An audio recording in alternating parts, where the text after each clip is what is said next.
And to a large extent, this is translated into a theory of the economic man, which is one who is maximizing their consumption. And this is something we're taught even from a young age. Mr. Monaco is here, he has another name. And this is so pervasive in our culture and so pervasive in public policy that it's gone unquestioned in many circles. And so I think this is we're at an interesting time to start questioning this paradigm. So another element of the story of who we are is how we have manifested in our economy. Much of it, we've been exposed to a lot of these ideas in other places, but as we can see, growth in GDP is a big part of the way our economy has evolved, and this is happening exponentially, even at a greater rate that our population is increasing. And so this idea that the economic man is a consumer is being borne out in the way our economy is evolving. However, we have this issue where the footprint that we're all, our ecological footprint, the way we're impacting the world, is we're now exceeding our ecological capacity in many respects. And so we're at an interesting time where we're taught we're meant to consume, and yet our consumption is going to be increasingly constrained by biophysical limits in our world.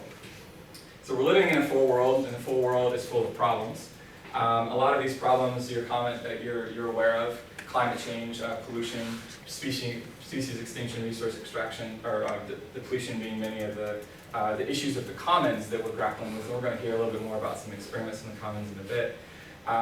So can we leverage new ideas around a theory of human behavior to deal with living in the full world with these types of problems in the commons? So this is the world we thought we lived in. We thought we're these rational economic beings. We lived in an empty world full of resources, and so expanding and consuming those resources was not constrained for a long time. Out of this model came the theory of competition. And economists revere efficiency achieved through competition in markets. And a lot of this translated in more recent economic thought to a theory of utility, where everything translates into the psychological impact of your consumption. There are new theories out there, and there are lots of different variations of the homo that we could be going to. Homo corporativitis is one of them, where we're actually not only a competitive, but we're a cooperative species, and this is what I want to talk about, and how this relates to us living in a full world where institutions need to be governed not only by competition, but by this idea that we have a cooperative capacity. And so this is what I'm going to get at toward the end, some basic insights around what full world economic institutions may look like, and the goals of our economy not being about maximizing utility, but actually about this concept called ultimate ends. So I'll start with evolution, and I'll move on from there.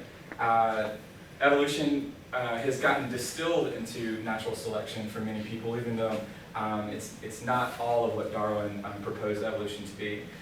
There's a lot of work being done to expand on this notion of what drives evolution, the evolution of humans beyond natural selection. And I'm going to get into this idea that we are altruistic, and that manifests in having behavior governed by reciprocity, and then the idea that there's not only selection at the individual level, but the group level, and then there's this broader issue of evolving not only through our genes, but through our culture and cultural coevolution.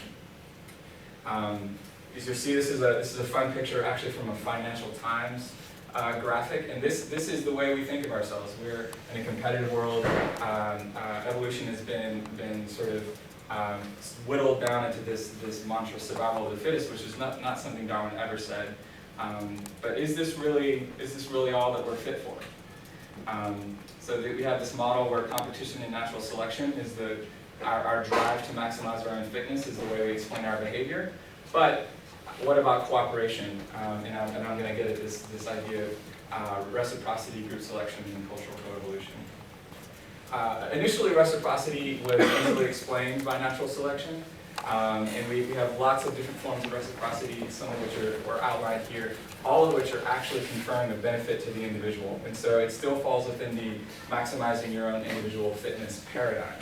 However, when we get to something called strong reciprocity, we're getting at the notion that I actually could accept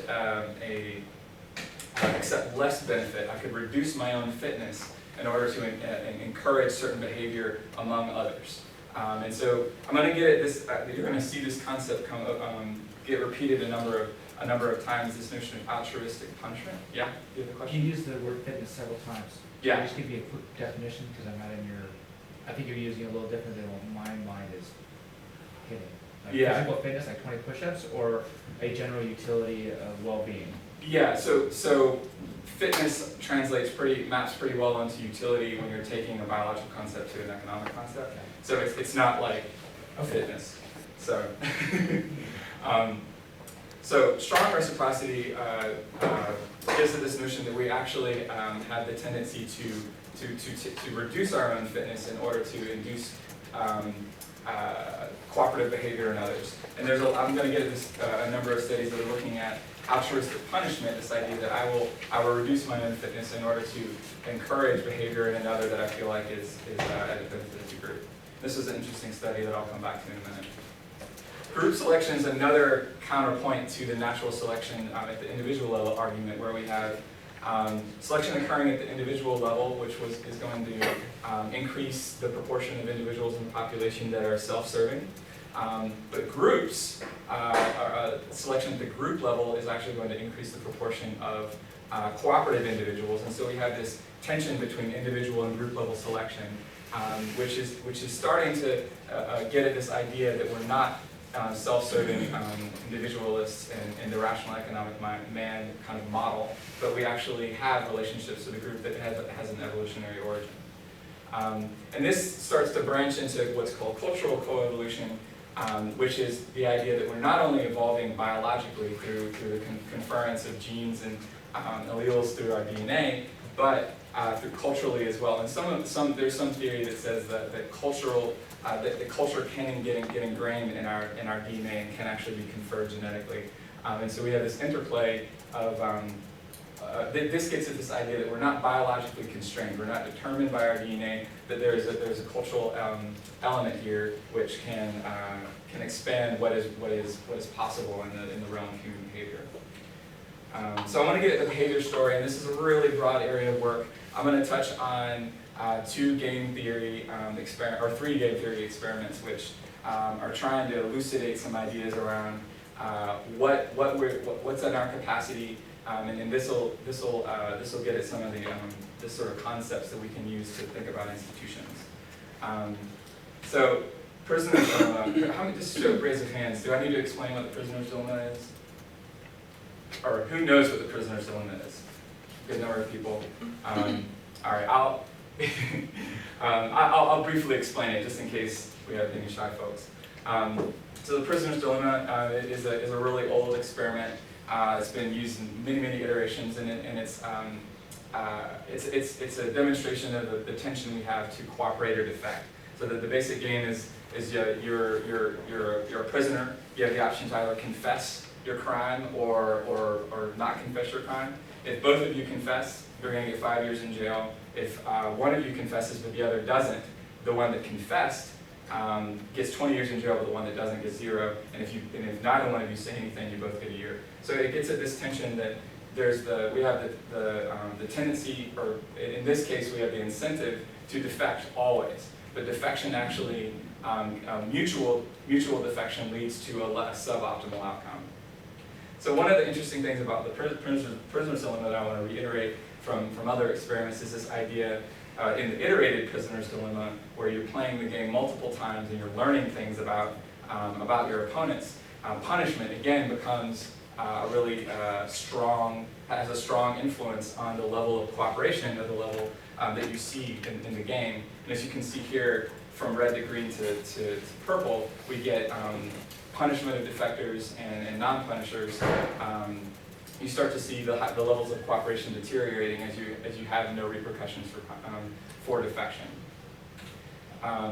Ultimatum game is another interesting game where you're playing.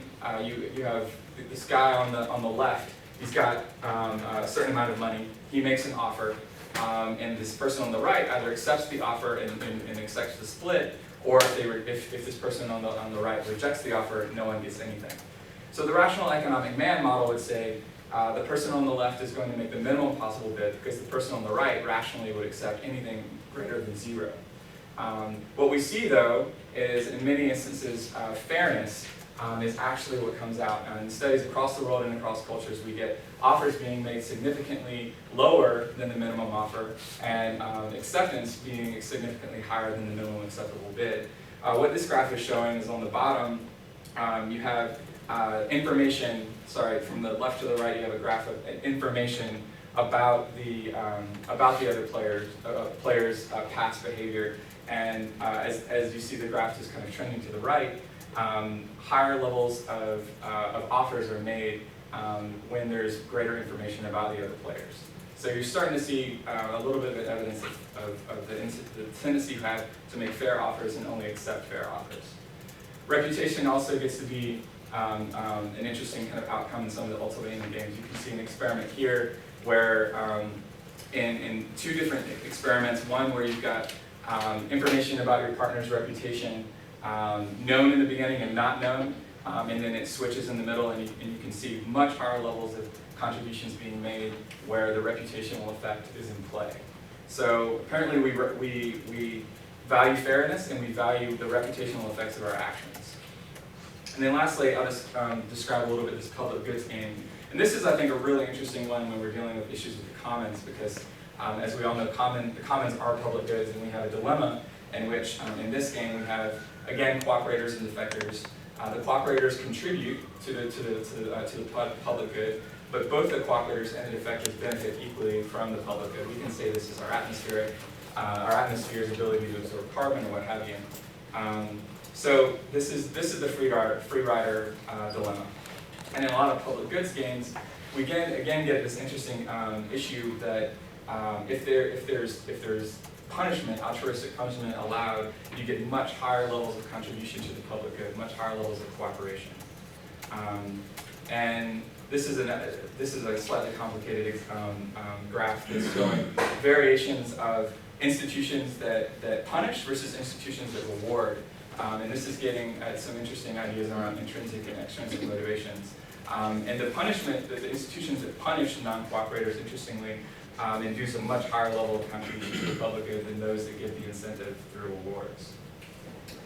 So I'll conclude here in a minute with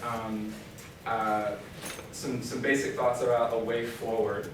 And this is from Martin Nowak, and he's proposing that beyond competition, that cooperation is this third fundamental principle of evolution. And so this is an inherent capacity that we have, a major counterpoint to the Homo economicus model, and one that can lead us to institutions. So I'm just going to throw out some real basic thoughts out here that hopefully will be more the starting point for conversation. So economic institutions for a full world. And first we'll talk about just inducing cooperation. And this is not something I was expecting, this idea that costly punishment, either altruistic punishment where the altruist is actually taking a hit through punishing non-cooperators, or other forms of punishment, have been shown to be much more impactful than any rewards or any incentive systems. And this is interesting because it's such a counterpoint to a lot of the economic policy that we see, which is very much incentive-based. Reputational effects, I think, are really going to come into play in our world as we have higher levels of information about people's past behaviors. And how can this inform higher levels of cooperative behavior when we're thinking in institutional design? And then there's this idea of enlarging the group, and I didn't touch on this much, but there's a lot of complex behavior that emerges when you associate yourself with small groups, tribally, for instance, versus a really large group globally. And you could argue that since many of the commons are global commons, we actually need notions of the collective ownership of those commons being something conferred to the entire group. However, there's this tension when you have very large groups. You also have issues with the free rider effect, for instance, which come into play. So how can we negotiate this tension between needing a definition of a big group, but also not evolutionarily having had much experience functioning at that level? Beyond money and incentives, and there's a lot of interesting work out there about incentives actually crowding out cooperative or pro-social behavior. And this gets at this tension between extrinsic and intrinsic motivations. Extrinsic motivations being motivations that are coming through through incentives, often monetarily. And often monetary incentives then create a transactional or move a relationship into a transactional sort of phase where you're seeking compensation for prosocial behavior that we actually are predisposed to exhibit in any case. And this is seen in many respects in impersonal markets where we're looking at so much of our behavior being governed by extrinsic motivations, by monetary incentives that are crowding out a lot of the positive behavior that I think we're capable of. And then lastly, this idea that we're struggling with the goal of the economy right now, and a lot of economic theory points toward materialism, that being a reflection of our economic well-being and consumption being the goal of the economy. This is coming at odds with a lot of dilemmas in the full world. And can we shift to an economic paradigm which is actually more governed by morality, equality, and happiness? And we see some of this with gross national happiness movement, some of it with the GPI stuff that you're going to hear about later if you're interested in that. But if we can't start with a discussion around this ultimate ends question, then a lot of our economic institutions are still going to be, I think, governed by sort of antiquated notions of what we're going for. And that was a real big overview. I have some folks to thank, these people. And if you're interested, there's a paper I can share with anyone who's interested, and a bunch of references that you can go back and look at these studies a little more depth than I was able to go into. So, any questions, clarifications?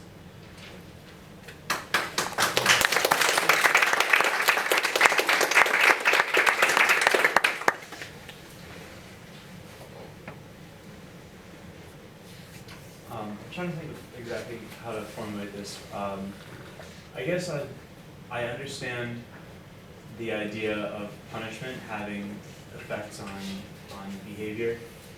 I'm curious if you could elaborate and maybe eliminate the contradiction that I'm feeling that punishment is in itself a form of incentive, that I'm having trouble understanding how altruism can exist in a real way under conditions of punishment, that it's sort of erratic, that I'm defining altruism as sort of helping others for its own sake, for an intrinsic sense of camaraderie with a fellow man or something like that. That punishment to me sounds like an external factor that eliminates the potential for altruism. Maybe you could help clarify that for me.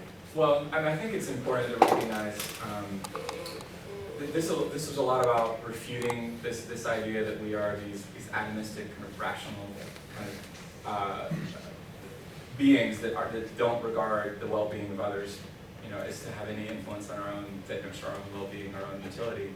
But we exhibit a whole spectrum of that behavior, and some studies show that 30% of the population is kind of more naturally predisposed or exhibits behavior that's more self-serving, more competitive, and then there's another 50% where we exhibit much more behavior that's a lot more cooperative, and 20% are just really confused.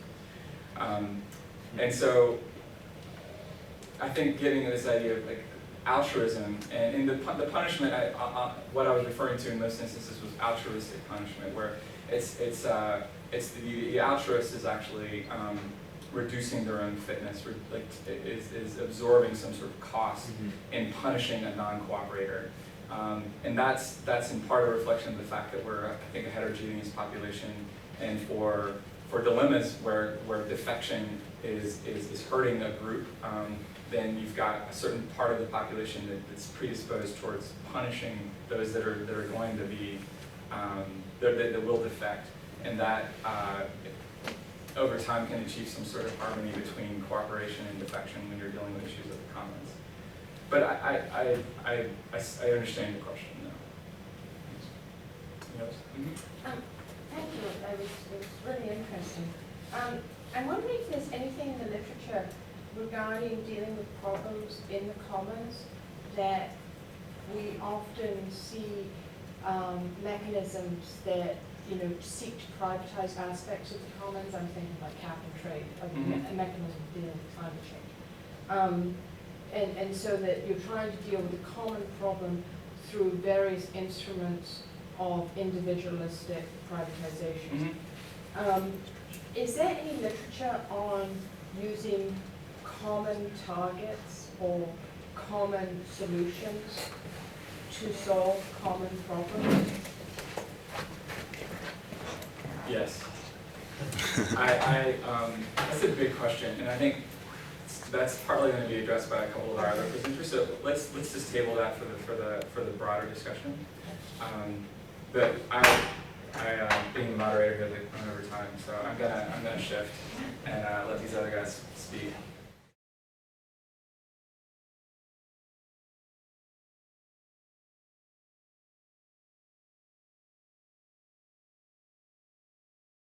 So hi everyone, my name is Dirk. I'm from the LEIBNIZ University of HANNOVER from Germany, so I came quite a way here, but I think already it was worth it.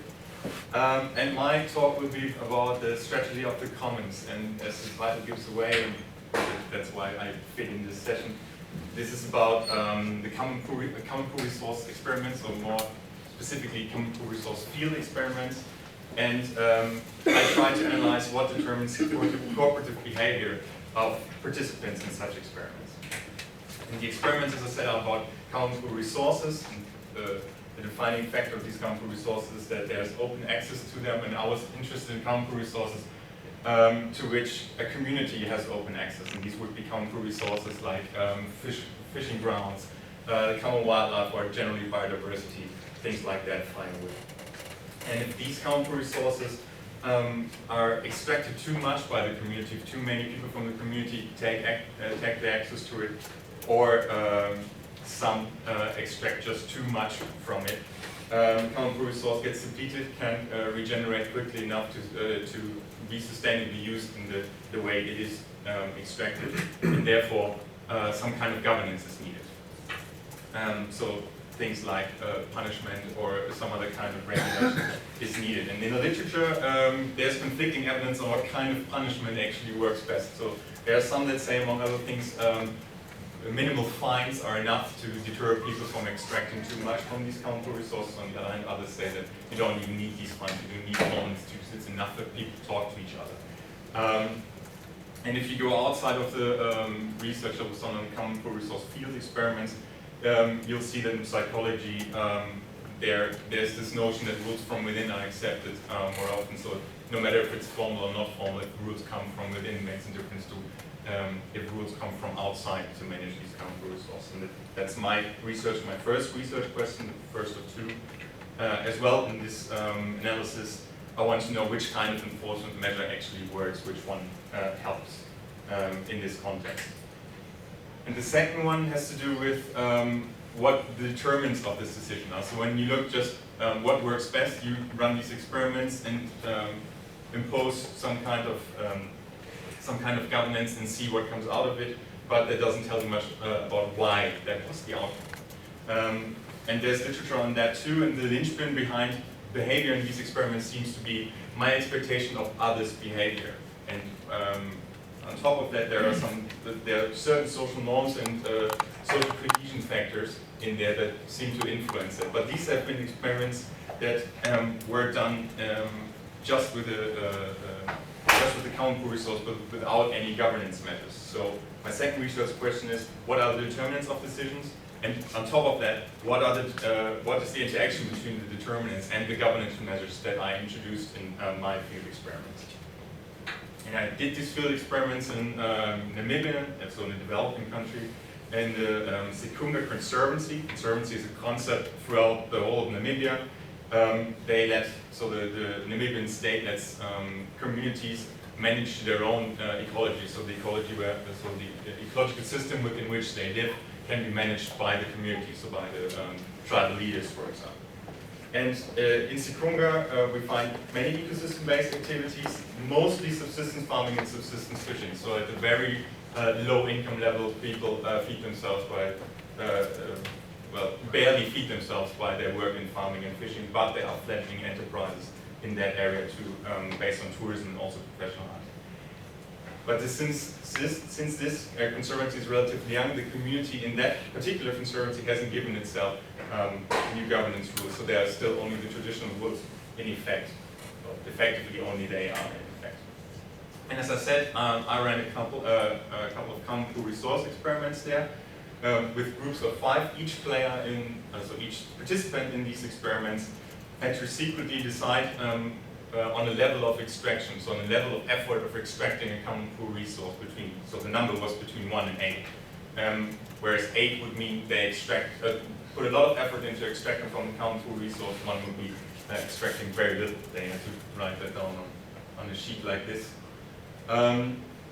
And the outcome for the participants depended on what they did. So if they had a high extraction, given what the others did, they would get more. But if the others had a high extraction, given what that particular participant did, they would get less. So everyone thinks the same way. Everyone, so that they should take much, everyone would get, so that the sum, what participants would get, would be lower. And the alternative activity was always something that had nothing to do with the common pool resource the group was told the experiment was about. So that's the basic experiments. That's an Ostrom-esque experiment. These experiments are have been run for quite a while now, and I framed these experiments in 2 specific ways. First, I introduced in a quarter of the groups, I didn't introduce any governance measures, so we ran 20 consecutive rounds of the same game. The rounds didn't have any effect on each other, so it was a fresh start for each round, so the decision was always a new decision on a fresh common pool resource. And after 10 of these rounds, I would introduce governance measures. For a quarter, I didn't introduce any. For the next quarter, I introduced what's called cheat talk, so the group could talk to each other, but they would still secretly make their decision. And for 2 other quarters, I would introduce some formal enforcement measure where people could still secretly choose, and then they had to draw a marble from a bag, so literally marble from a bag, to find out if they were checked upon or not. And if they were checked upon and they cheated, so they went above the social optimal extraction effort, they would be punished formally by lowering their income from that particular round. In the weak enforcement case, likelihood to be checked upon was simply lower. And the second thing I changed in the framing of the experiments as opposed to other experiments was that I introduced a context. So for a third of the group, we explained there was no context at all. So we didn't explain the context. We just said it was about common pool resource. So it was about nature around them. For another third, we told them it was about fishery, so the textbook example of fishing grounds. And for the last third, we would tell them it was about decreasing the habitat for wildlife in their area. So the common pool resource would have been a hunting quota that comes out of having more wildlife in the area, because these hunting quotas are worth a lot in the movie. So these are cases that they actually find in their ecosystem, so they have a relation to that. And the descriptive results of these experiments were, well, you can see that in this table. On the y-axis, you see the average effort, so the effort of the effort of all players in all groups, so in all 40 groups, each 5 players, over the 20 rounds. And as you can see, well, the baseline is far below the net equilibrium, so far below the value that the rational man, is expected to take. And you also see that governance measures work in different ways and differently also. You can distinguish between them and how well they work. You see that the cheat talk, the jagged brown line, goes down slowly, if you can interpret such a jagged line at all. And then you have the weak and strong enforcement measure, and you see that they go down very quickly. So people realize, okay, I know now what I'm supposed to do, but it gets undermined after a while for the weak enforcement, even to the point where people went back to the baseline. So there was no difference at all, although there was a formal punishment measure in place now. For the strong enforcement, that was different. It seemed to be lots more effective, although still people would not play at the social optimum. which would have been the theoretical Nash equilibrium. So we see there are two deviations from Nash equilibrium. Once that if there's no governance measure, the people still won't do what the rational men would do and extract at the Nash equilibrium. Still, even if there's a government measure which introduces a Nash equilibrium, then they would even go above this Nash equilibrium. So they converge to the middle. That were the simple descriptive results. On top of that, as I said, I wanted to find out more about the determinants of behavior of people in these experiments. And so I ran a regression, which I'll have in the next slide, but before that I first want to introduce you to a couple of variables that will become important in a second. The decision, as I said, between 1 and 8, that's a dependent variable in my regression. So I'm checking what influence all the other variables have on this dependent regression, on this decision. Then there's the variable others extraction.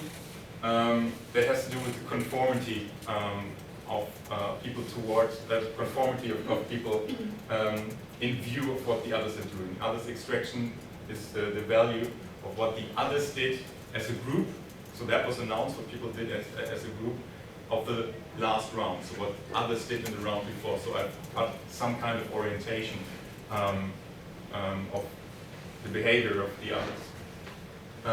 Another interesting variable is the opinion leader life, which is a variable that captures opinion leadership. We ask participants, which player do you think has the most influence in real life in your village? And if 3 or 4 participants name the same participant for that, then we mark the group as having an opinion leader. So there was someone who had sway in that group. Even though we might not even be able to use it since people weren't, participants weren't allowed to talk. And the results from that I captured in this regression table. For those not in the know, how to read that quickly, as I said, I was looking for the determinants, so what influence these variables here have on the dependent variable, the decision. And the way you read that is, first of all, you only read the things with stars, so the numbers with stars mean they're statistically significant. If it's negative, it means that the decision was lower, so that people were either more environmentally friendly or more social towards the others in the group. And if it's positive, it's the other way around. If it's positive, they are less environmentally friendly or less social towards others in the group. And the main results of this basic table are there's this orientation effect. We see here that there is conformity. What others do influences me. If others have a higher extraction, I will also put in a higher number for my decision on how much to extract or how high my effort is to extract.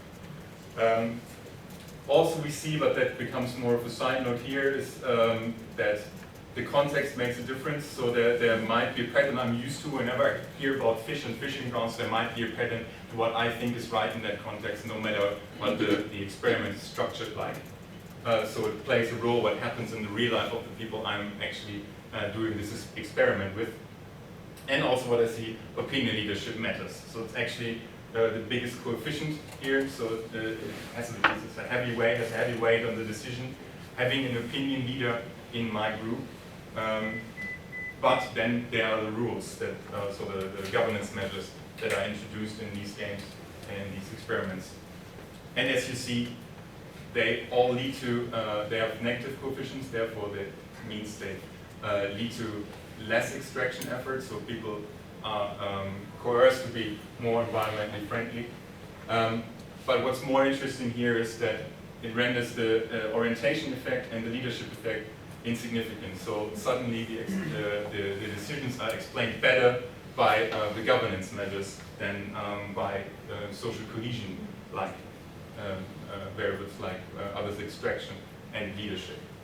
And of course I wanted to see which of those governance measures had the biggest influence here, and as you can see, although cheat talk and weak enforcement, so the weaker of the 3 governance measures, stay significant, the orientation effect and the opinion leadership effect return. Only for strong enforcement we see that the orientation effect vanishes and the opinion leadership effect vanish. So if we have strong enforcement, So a strong enforcement measure, strong institution governing the behavior, other explanations fall away. So in conclusion, what I can say based on these experiments is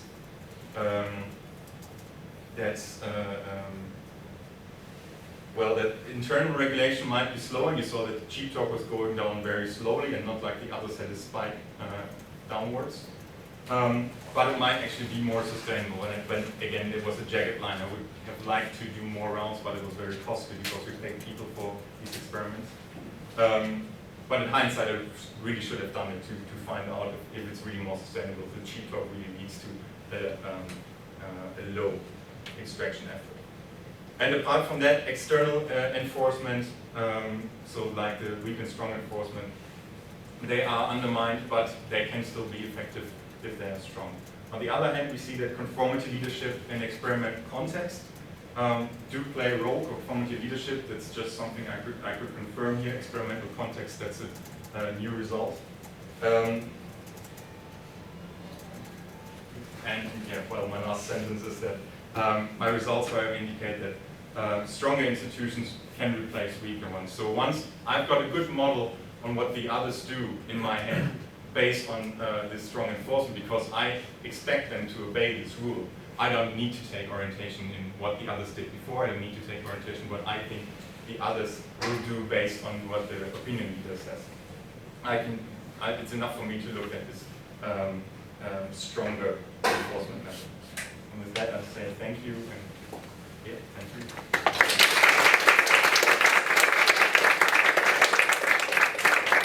And since I ran over time, I guess there are some time for questions. If there are any clarification questions. So what was unclear? Just a quick question. How high were the probabilities for weak and for strong? Oh, I should have said that. Yeah, it was for weak it was 20. So 2 marbles out of 10 were black, and for strong 7 marbles out of 10 were black. Oh, okay, that's interesting. Yeah. I don't know who you choose. So the participants were actually in Africa, and did you have any worries about understanding of the actual instructions and?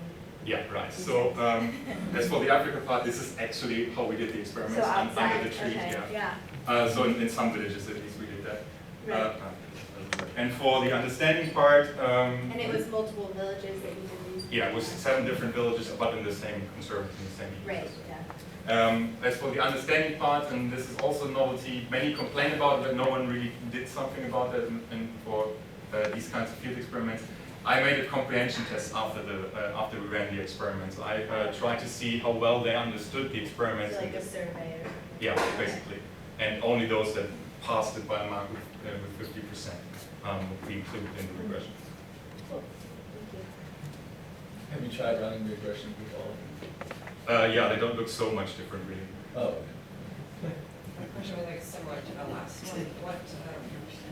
Can you explain a little bit more about what the options really were that they were choosing? Were they choosing, I will personally extract twice as much as I usually am, or do I have to invest more in managing the land, so invest my time to help prevent improve performance? What were they actually thinking? Yeah, right. Ultimately, So as I said, we explained it in 3 different contexts. I'll use the fishery context here. What we told them was much simpler than what you were thinking of, because otherwise it would have been too complicated to explain. It was complicated enough. It took me us 3 hours to explain the whole thing. So we told them you have a household with 8 members, and you can send between 1 and 8 out to go fishing, and the others will do subsistence farming on marginal land. So that was the choice they had to make. So we tried to keep it as simple as possible, but as close as to reality as we could. And apart from that, we wouldn't explain much more, except for there's the fish need time to regenerate, or if you take too much, they cannot regenerate. But that's where explanations end. So they don't necessarily understand that sending 4 people can harm the ability of the fish to regenerate versus sending just 1 person. As I said, we tried to explain it in a short sentence, but what they understood, or at least the ones that I took in here, is that it harmed the others, so that it harmed the prospects of the group. Because we put lots of effort into making you understand this payoff table, how that works. So if I take lots, I get lots, but if others take lots, then I'll get little. So that part of the common pool resource, that's something they, at least the ones that I took into my regression, understood well. Or well enough, well, if you trust my test.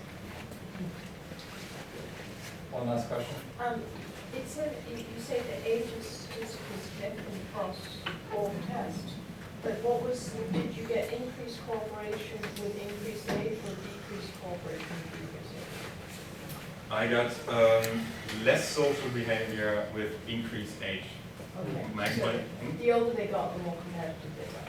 basically. Yeah, I would rather argue that the older they got, the more they claimed of what was there. That's so the older they get, they usually expect to get more, to get a higher share of everything.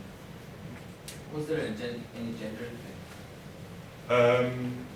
I didn't see any. I'm sure I tested it. Otherwise, I would have put it on here. So no.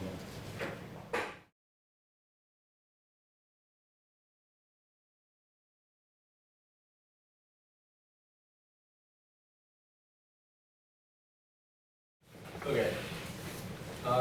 Yeah, thank you everyone for having me here. So my title is, because the title changes a lot, so I kept it. Now it's very scientific, experimental testing of the theory of deterrence in environmental limits. I'm on this, and there's a couple of people working on this. Gregory D'Angelo is my advisor, and then Winnet Emmons is a professor in Switzerland at the University of Bern. Lisa Anderson is at the Williams and Mary College in Virginia, and Beth Freeborn was at the Williams and Mary College, and now works in DC. Well, I'm going to introduce how we got to this idea and the theory that Winnet Emmons developed, and the design of the experiments, our results, and a little conclusion. During the theory, I'll also show the relevance for ecological economics. The introduction. And so, legal systems usually punish repeat offenders more severe than non-repeat offenders. We can see this, for example, with, I always like the example with California with this free strike law. The first time you get convicted, you get a year of prison. The third time, you're in for life. Usually it's increasing over time. Or if you go speeding, sometimes they let you off easy if it's the first time. But further times down the road, you get harsher punishments. And Winnet Emmons actually in 2003 developed this theory because he was thinking about what people are doing if they have limited periods to live. So usually when people like Winnet or when people like Gary Becker and so on think about deterrence and crimes and so on, they think about not infinite periods, but so many periods that you actually don't care that much. So if you go speeding, you'll do it again tomorrow and again, and you have infinite amounts of time. But if we think about things like natural resources, they are limited in most senses.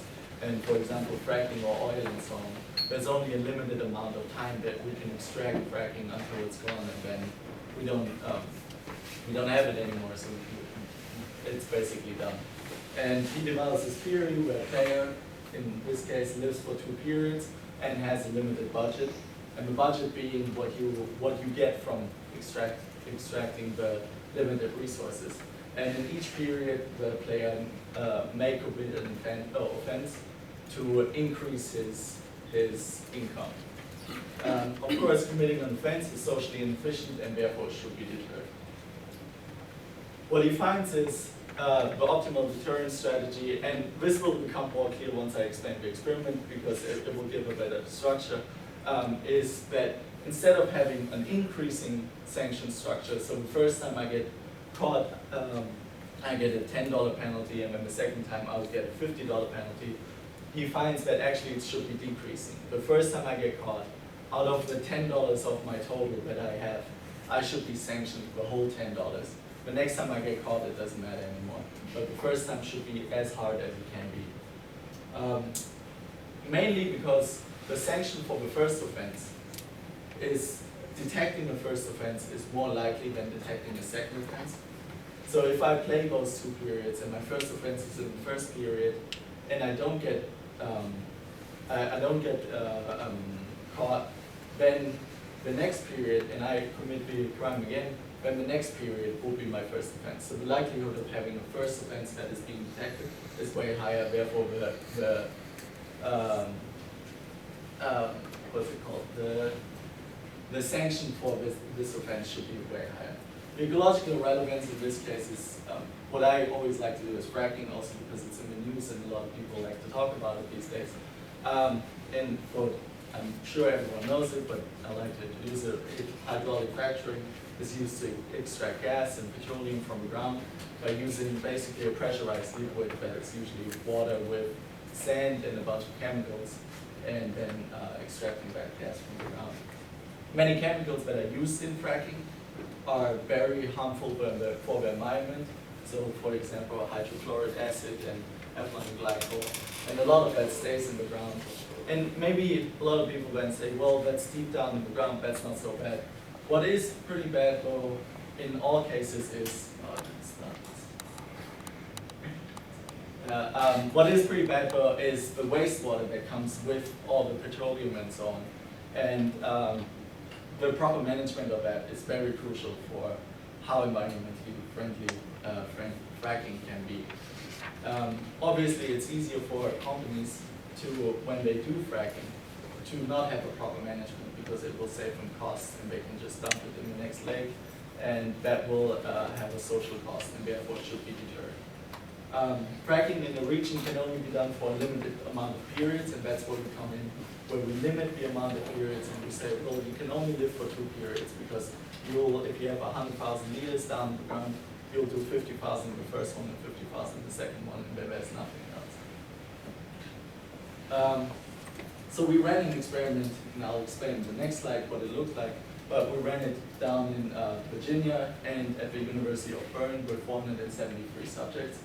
250 of them were males, 220 females, 222 males, so it was well balanced. And they were mainly college students. The median is 21 years, but there were some older guys at the University of Bern. College of Williams and Mary was mainly very young students.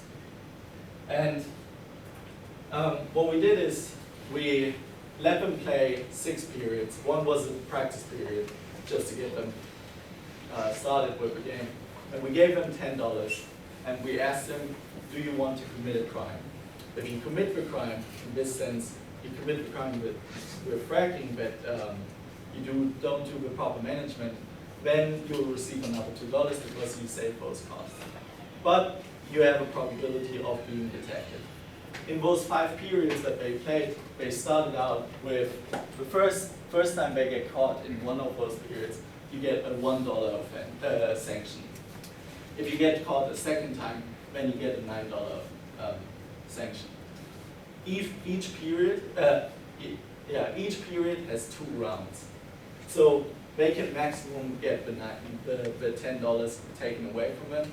But every time they do an offense, they got $2. So they usually ended up, if they got caught both times, with $4. The next time, in the next round, they played with the first sanction will be $3 and then $7, then 5 and 5, and 7 and 3, and 9 and 1. And approximately half of them solved the fine structure in reversed order. The probability of detection was 1/3. So it was a significant amount. People saw that they could get caught when they were doing this. And to the results, this is what we found. If you have an increasing section like the $1 and $9, then out of the total offenses, the possible total offenses is somewhat around 473.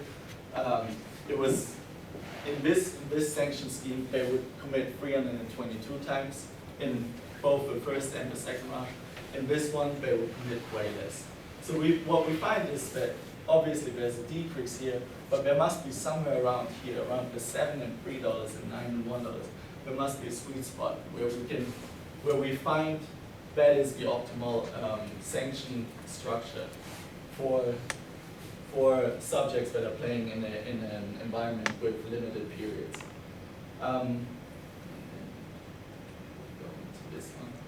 Then we did an econometric test to test for the differences. So this test the period 2 versus 1 and so on, tests if there's a difference, if there's an econometric, a statistical significant difference between those two, and then these two and these two.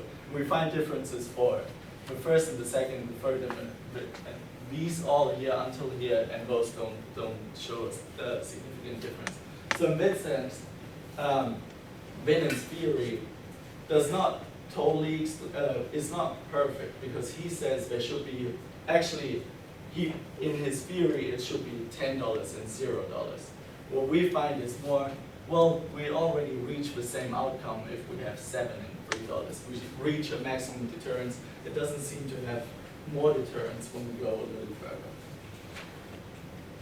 Then we divided it up in first round and second round, and we can see that in the increasing sanctions, we call those two increasing sanctions. This is our baseline because the sanctions are always the same, and those are the decreasing sanctions. But in the increasing one, we see a lot of crimes being committed for the first round, and then less crimes being committed for the second round.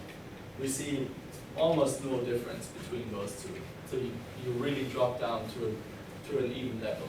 And the reason for the high difference between first round and second round and the increasing round is if we divide this up into the only looking at the second round, sorry, this should be second round, not second period.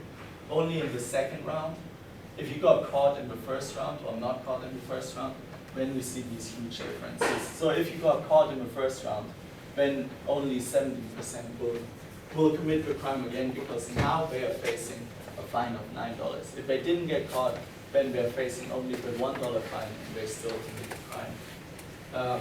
Whereas here, for example, if they did get caught, then they already faced the $9 fine, and then now they're facing the $1 fine, and obviously if one goes ahead and just commits the crime again, which still in total leads to having way less crime here than up here.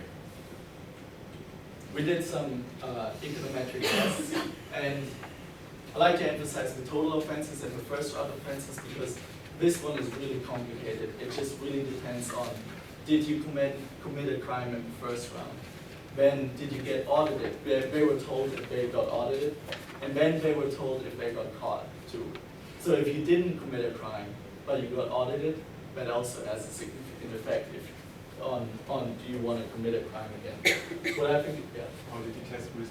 So how does the variable risk reverse? Holden lottery. It's a Holden lottery. And then we just took the common, it's at 0.13 or whatever, the risk aversion coefficient, where we said these people are risk averse and these people are not risk averse. What's interesting here as well, the decreasing structure is the structure that we saw on this side, where we have less deterrence. And we can see that implementing a statistical significance for, if we implement a decreasing structure, then people are more likely to confirm, to not, the dependent, sorry, I should have mentioned it. The dependent variable is 0, you don't commit the crime, 1, you commit the crime. And they are more likely to be on the side where they say, no, we don't want to commit the crime. Whereas if we have an increasing structure, you're 28% more likely to commit the crime. If you're risk averse, you are more likely to not commit the crime. And then left to right is just a variable to, did they see 1-9 first or 9-1? So did they go from this way or did they come the other way? And then for the first round offense, we see similar results as the total offenses. The second round offense then gets very confusing just because we have all these variables in here that have a significant influence on did you commit a crime in the first round and so on. We also controlled for age, gender, education, location, and a location being in Williams and Mary or in Bern, and both had no significant influence. Not a lot of people have looked at limited resources, limited amount of periods. A lot of the crime literature and the law enforcement literature always just assumes that there's an infinite amount of periods that people live and that they keep on living. But if we look at fracking natural gas and so on, there's only so long that we can do it and then it's over. So we kind of come to this problem where the last period people are very likely to commit a crime because they say, well, afterwards I'm gone anyway, who cares? And we try to get at this, how to deter people in an environment with limited resources, translated into having limited periods, how to get a higher deterrence. Obviously, this is just an experiment, and implementing this in policy will be way more difficult and probably shouldn't be done in a way where it's just, well, let's just punish everyone as hard as we can. But I think it's a good way to get a new thinking about should we keep on staying with the traditional fine structure where it's increasing, or should we have some new ways of thinking about how to get higher returns?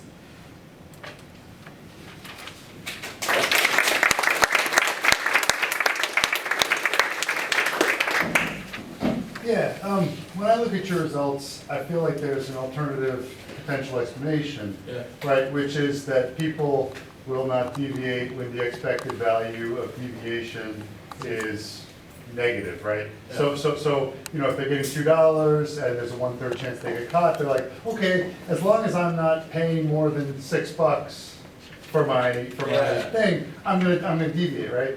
And I guess I'm wondering whether, because I just looked at your you know, values relatively quickly. You know, I guess just to follow up with that quickly is, it seems like if you don't get caught in the first time, then if you have an increasing rate structure, then you know everyone's going to deviate the second time because they know that they're not going to ever have to pay more than $6. Yeah. So I guess what I'm wondering is, what makes you think that this is about rate structure rather than just the expected value of punishment, and I should just punish everybody $7 every time they deviate? So you, just because you think that the first offense is just, that the first sanction should, or no, in general, the sanctions are just higher and therefore they get, Well, I'm saying every time somebody faces a potential punishment of more than $6, they, like that's a possible explanation at least. Yeah. Every time they face that potential punishment, they don't deviate because the punishment is worth more than, and so it's not about timing. No, I guess I'm just wondering if there's if you have an explanation there. I mean, we have thought about this, and this is kind of, this is probably also supporting your story, right? Once they had a higher punishment and they got caught, then they only face a $3 sanction, and they're gonna go in a high punishment right again. So they're gonna commit the crime way more likely once they face this. Also because, right. And that's when I talked to students, they said, well, I already got caught. Like, now my likelihood is being way less, or they think that their likelihood of being caught again is way less, and therefore they increase on how much they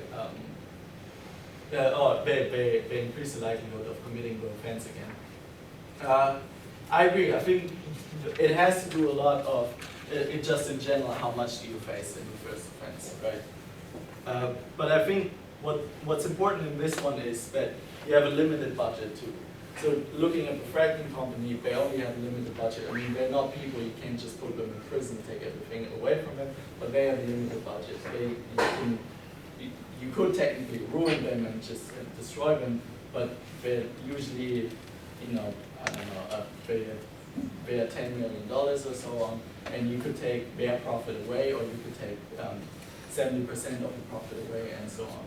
So having $7 here and then another $7 here is not necessary. Now this is a theory that we were testing, but that was not possible just because when you take $7 away, then they're left with $3. There's not more you can take away. Right. So another example I usually use when I show this to my students is that I say, well, imagine you have 2 exams at the end of the year, and then you have 10 weeks of summer vacation. And for every exam, you have to study 2 weeks, right?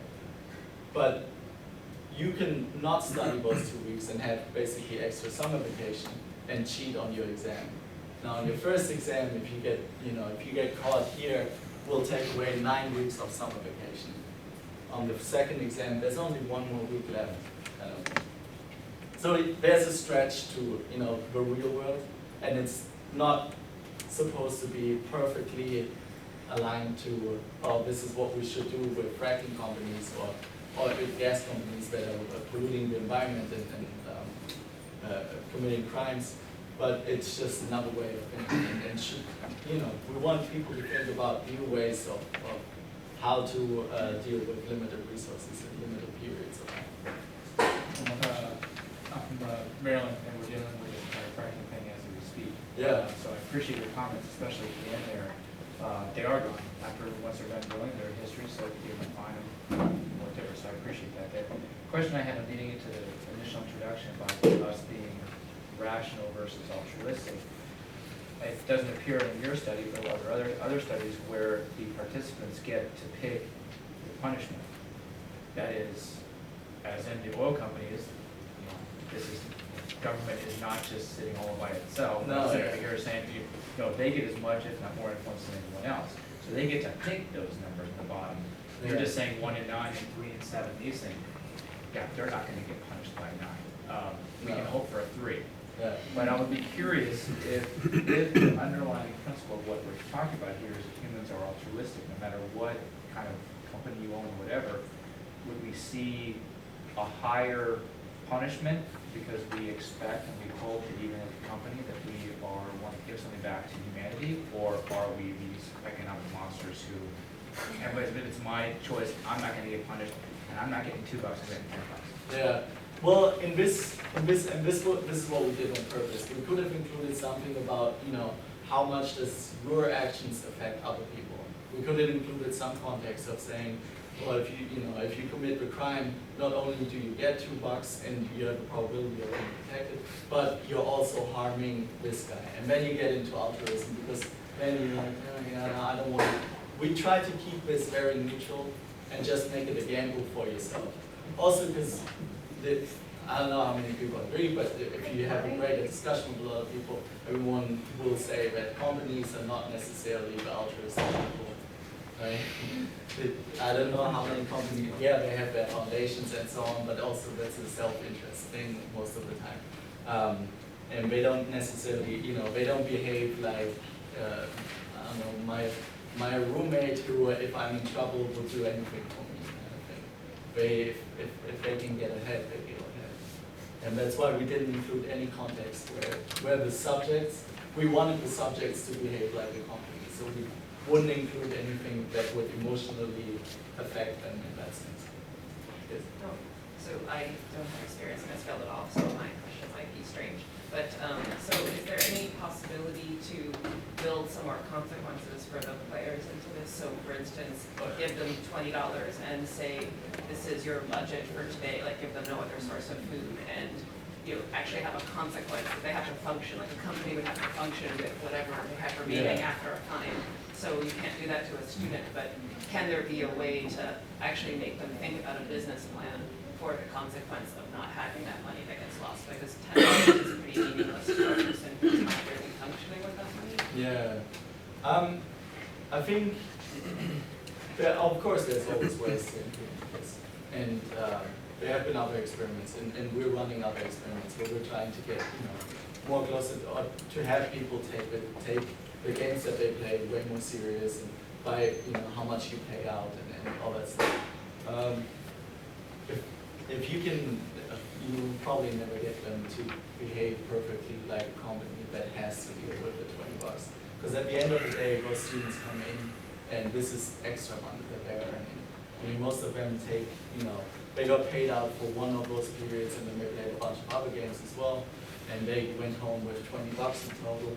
And I know that most of them probably they were like, sweet, I got $20 extra. This is not, you know, my normal budget for the day. This is now extra money. I'm gonna spend it on beer or something. So to make them behave is difficult.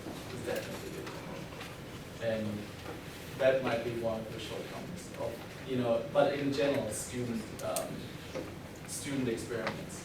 And when it comes to, well, there are students who they, you know, they don't behave as a worker or a business owner or a farmer and so on. And it changes everything. And what we want to get at is more an intuition about how people behave, or how different structures can influence your behavior. But I agree, it would be perfect, like, if we could get people to, I mean, it would be perfect if we could do this with companies just in general. And that would require a lot of money. Yes. Well, I was wondering if you changed your reward and you switched it to chocolate and see if you get perform the same You do that. experiment and see if you get the same results. I think you probably get somewhat, I mean, with chocolate it's difficult because if you take away, maybe some people are like, what do I want with 10 chocolate bars? Yeah. It will just make me throw up as negative utility in the last 5 chocolate bars.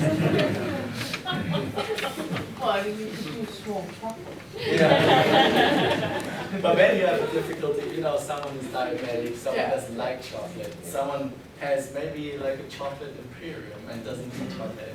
But I agree, there's always, I mean, with money, and we've seen this in yours, I think, the psychology of money, it's a very difficult Yeah. issue. Once it comes to money, people change their behavior. Once it comes to chocolate, I mean, how often, you know, even cigarettes, how often do people just share cigarettes?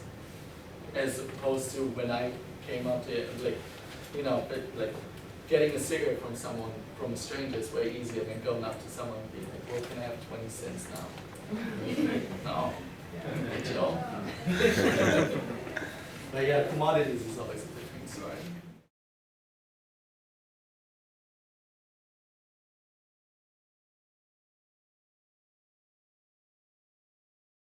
Hi, I'm Tom Hudspeth. I teach here at the University of Vermont with an undergraduate environmental program that's in liberal arts, natural resources, agriculture, education. It's a university-wide program, as well as with the Rubenstein School of Environment and Natural Resources that has have undergraduate, master's, and doctoral students. As in the case with Christopher, my presentation is more theoretical and deals with, again, behavior, the behavior aspects of this. And so when we're talking about sustainability, it's important to address behavior change, and we constantly bump up against this question of why people behave the way they do, which necessarily causes us to draw from the field of psychology.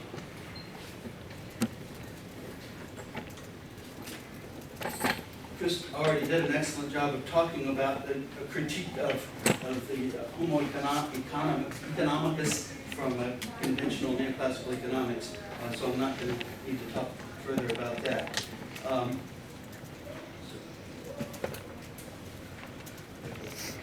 But with ecological economics developing in this full world and recognizing that we are social primates, that we do have these innate capacities to be cooperative, to be altruistic, to be empathic. And with the resulting institutional arrangements that are built on that, which are not often dealt with, because so much of the way we deal with our political and economic systems is based on the more Homo economicus way of doing things. So I'm going to offer another approach. One of the things that I find is when I deal with, when talking about change, working toward change for greater sustainability, is one of the approaches is just sharing stories about individuals and groups who, in fact, are good role models, good exemplars.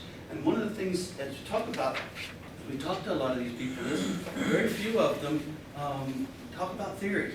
So many times it's like they just engage in a practice. But I say, well, what's the theoretical background for that? I don't know.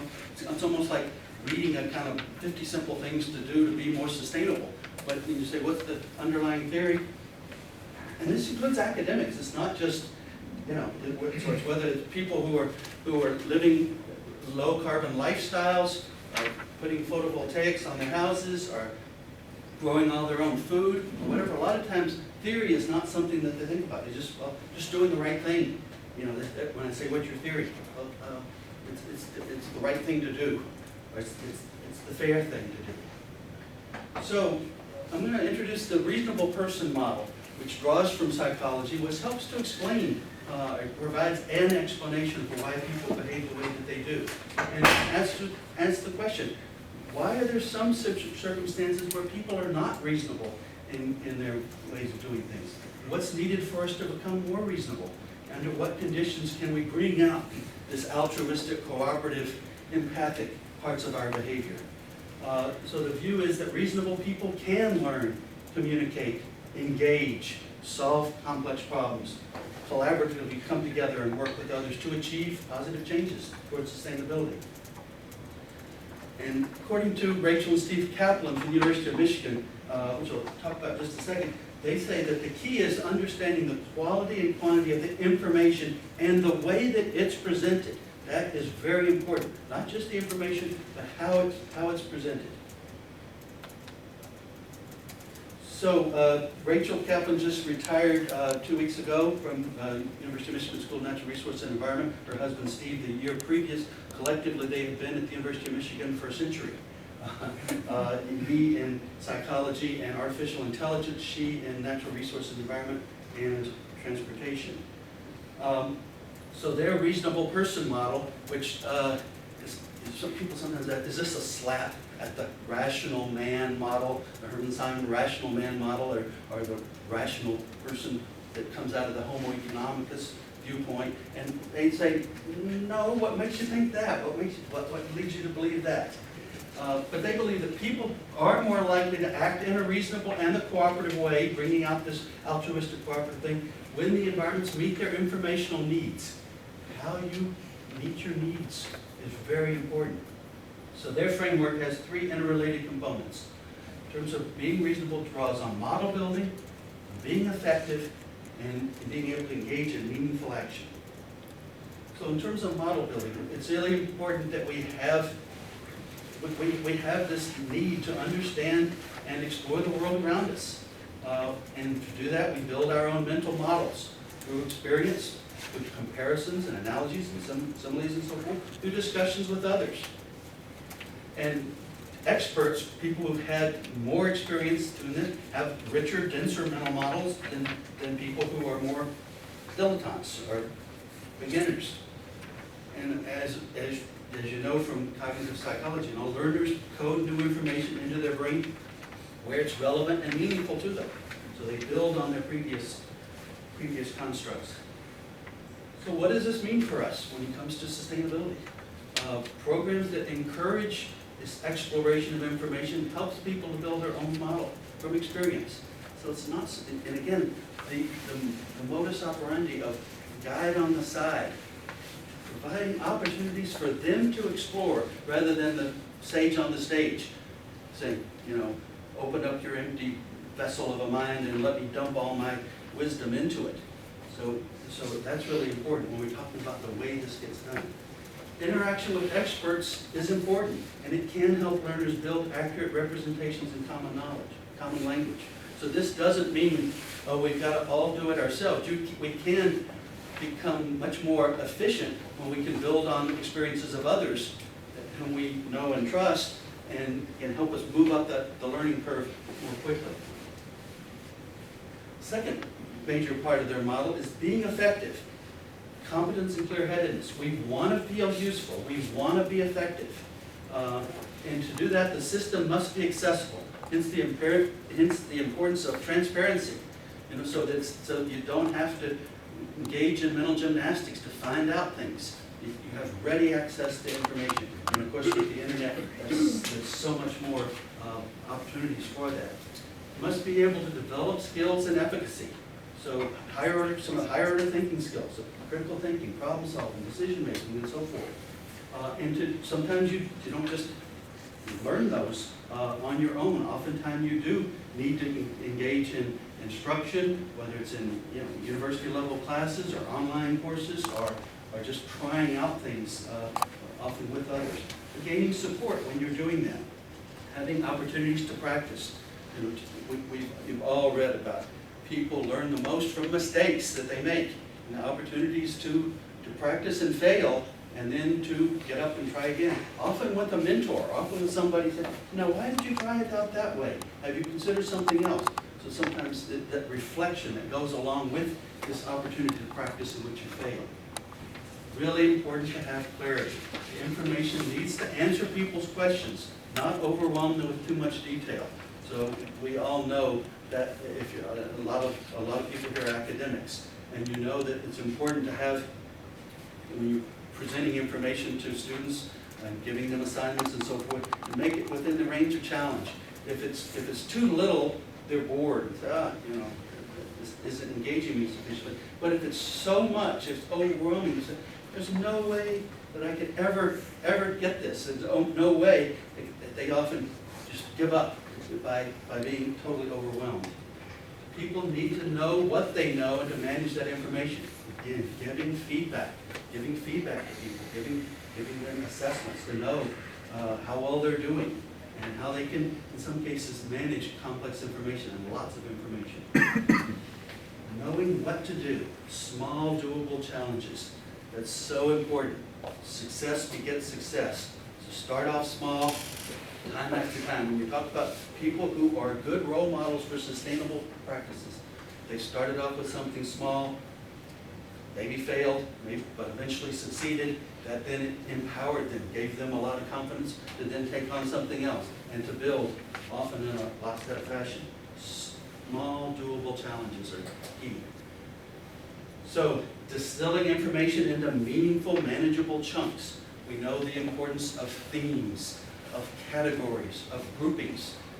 Those statisticians think cluster analysis type of thing, as opposed to just, you know, and you remember Miller used to be 7 plus or minus 2, then you revived 5 plus or minus 2 theory.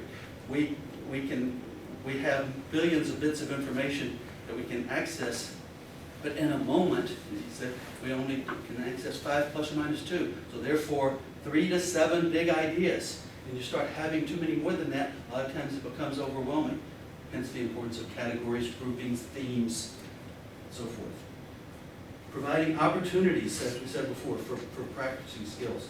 Non-confrontational, threatening. When you feel on the defensive, that's not when you learn best.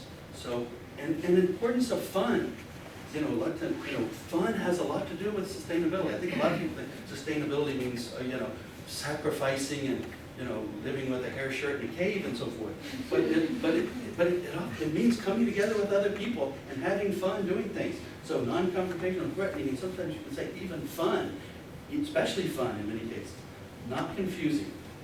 And finally, building in opportunities, as I say here, for breaks, for fun, for camaraderie, for reflection. So important to have that time to reflect, not just do, but also step back sometimes and say, okay, now how is this fit into the larger goals that I'm working toward? And then finally, as we said with those small steps, it's really important that almost you guarantee that you're going to have success so that can then empower you, give you confidence to take on a larger active action and then get a larger action and so forth, individually and working in groups as well. Finally, the meaningful action is third component, being able to make a difference, to participate. There's quite a few presentations at this conference on citizen participation, public input, participation, stakeholder involvement. So everybody wants to make a difference, they want to be heard, they want to be respected, and we join others. If you've read Paul Hawkins' book, Blessed Unrest, when he first came out in 2007, he said, in the world, there's some 108,000 plus organizations. And if you go online, he now claims almost 300,000 organizations. We like to come together with others to deal with problem solving, collaborative problem solving. Knowing about other successes help us imagine how we might act. So when we're working towards sustainability, a lot of times people think, well, I don't know how to get there. And so a lot of times, well, you could take a page out of what she's done or what he's done and maybe start with that. So success stories, the importance of success stories, of sustainability stories about people who serve as good role models. Demonstration sites, any of you, agriculture or forestry and so forth, where you can go to a demonstration site and see examples where you have plots side by side. Having opportunities to participate. Again, part of the key to sustainability is that equity or social justice part where all the stakeholders have opportunity and it's not just for the wealthy, not just for the politically connected and so forth. So, creating hope. So many people, when confronted with the big challenges that we're faced, dealing with the biogeophysical environment, dealing with social environments, feel a sense of overwhelm, despair, even paralysis to inaction. So it's really important to empower them by giving them hope, telling about successful solutions for a variety of outcomes. Again, this notion, if you're familiar with Hazel Henderson, creating alternative futures. There's not a single future out there, but there are multiple potential futures, and we can play an active role in helping to work toward those futures that we want. Visioning is a key tool for sustainability. This morning, Kenneth Boulding was mentioned. His wife, Elise Boulding, who taught sociology at Dartmouth College, talked about creative daydreaming. You know, a lot of times people put down daydreaming, but she's collective daydreaming. She's talking about visioning, the importance of your daydream and her daydream and his daydream, and collecting those collectively to share what is our vision for our community. And I know some of you are probably involved with the transition town movement. That's what a lot of transition town movements are doing. Saying, here's what we're trying to do, transitioning to peak oil and downshifting. And the process is important, making it easy and fun for people to join. So, and again, transparency is important. And letting people know that they can make a difference, offering feedback. The importance of mentors. Some people are more experts. Some people do have more experience, whether it's whatever it is, whether it's with renewable energy or whether it's with green building or whether it's with growing organic heirloom tomatoes, whatever, and they can share that experience and they can offer advice that can help the people who are more neophytes.